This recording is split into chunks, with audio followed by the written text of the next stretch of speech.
Olá, amados, graça e paz. Mais um dia na perseverança, mais um dia anunciando a verdade que é viva e eficaz, da qual todo aquele que bebe da fonte de água viva, da qual ele disse não há uma fonte jorrando dois tipos de água. Assim como não há dois senhores, há um a vez de amar e o outro odiar, há um a pegar-vos e obedecer e o outro rejeitá-lo. Assim, cabe a nós anunciar não aquilo que nos é próprio, mas sim aquilo segundo aquele que nos justifica. Não justificamos a nós mesmos.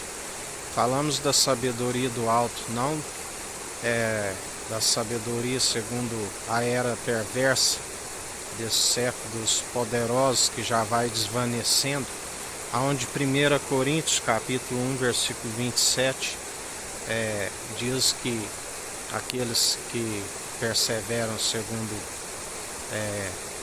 aquilo que é do mundo, Deus pega as coisas loucas para confundir os que são sábios. Ele pega as coisas fracas para confundir os que são fortes. Aquele que se julga forte, cuide para que não caia. Aquele que sabe que toda vanglória é maligna, se tiver de gloriar, ele gloria antes em suas fraquezas, porque quando estamos fracos, aí é que somos fortes. A sua graça nos basta e ele nos sustenta à destra da sua justiça. E assim perseveramos dia após dia, porque aquele que detém esta sabedoria, ela é válida para anunciar a verdade, o arrependimento, para que o povo venha ter temor de Deus, que é o princípio da sabedoria, e alcance o entendimento do qual é desviar do mal. E isto só é possível através do Evangelho. A palavra nos ensina que ainda que tivesse 10.000 tutores em Cristo, não teríeis muitos pais. O Evangelho é que gera a família de Jesus, aquele da qual ele nos ensina, aquele que faz a vontade do Pai. Aquele que honra o Filho, assim como honra o Pai, porque aquele que não honra o Filho não tem o Pai. Como Jesus dizia aos religiosos da época, se vós conhecesseis o meu Pai, estaríeis me conhecendo, porque eu não falo de mim. Vós sois aqueles que não creem nem em vossas escrituras, na lei de Moisés, porque se crescem toda a lei de Moisés, assim como os salmos, provérbios, lamentações, diz a respeito do mestre. Aquele que diz, de agora em diante não haverá mais mestre entre vós. O véu foi rasgado e todo aquele que for aprovado, ele é aquele que nos concede do poder e da autoridade para pisar serpentes e escorpiões.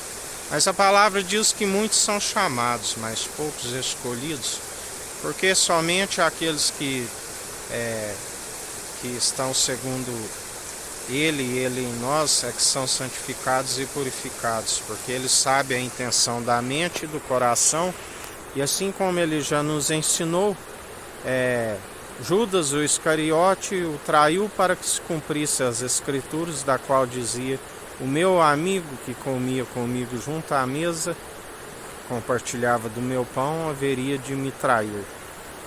Assim ele cumpriu a pior parte, assim como muitos estão com esta incumbência.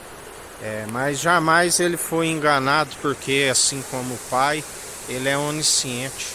E aqueles que estão segundo o Espírito Santo e a verdade através do exercício constante da fé alcançam o discernimento para discernir entre o bem e o mal e examinar os espíritos.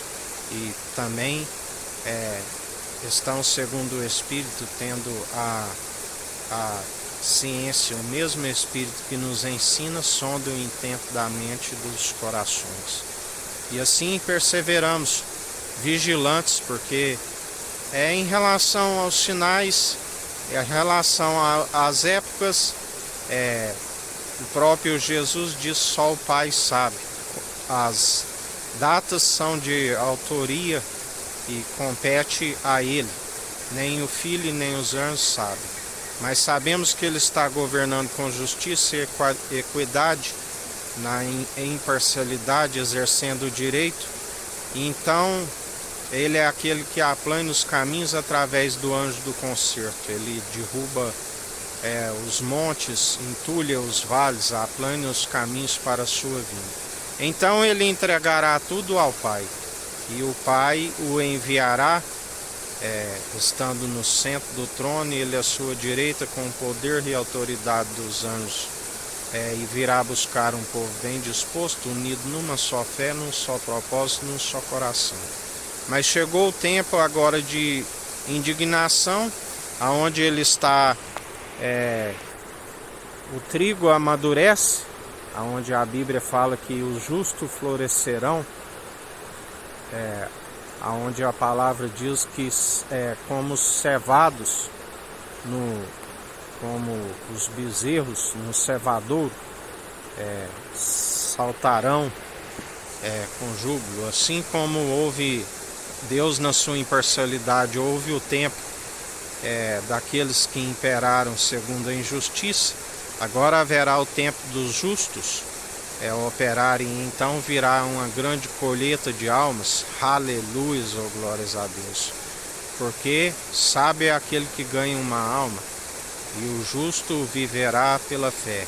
E assim Ele tem operado em nosso meio. Todo o joio está sendo arrancado, ajuntado em feixes, e a Ele seja toda a honra e toda a glória, onde cabe a nós anunciar a verdade e o arrependimento, para que as almas venham até Jesus Cristo, para que alcancem a salvação, do qual Ele disse: eu vim salvar aqueles que estão perdidos. Todo aquele que acatar, que ouvir a sua voz, que se arrepender, os seus dias vão bens e longos nessa terra, e ainda lhe alcança o entendimento, do qual se desvia do mal. Já o ministério da iniquidade, aqueles que estiverem ainda com seu nome escrito no livro da vida, são purificados, assim como o crisol é para o ouro e o fogo para a prata, é provado pelo fogo a qualidade das obras. Muitas se queimarão. Já aqueles que têm o seu nome riscado no livro da vida, a estes não oreis, ainda que oreis, não vos ouvireis. Que o Eterno nos abençoe, nos guarde, brilhe o Eterno sua face sobre nós. Erga o Eterno sua face sobre nós e nos dirija. Aqui é o irmão Fábio Gomes. Deus te abençoe.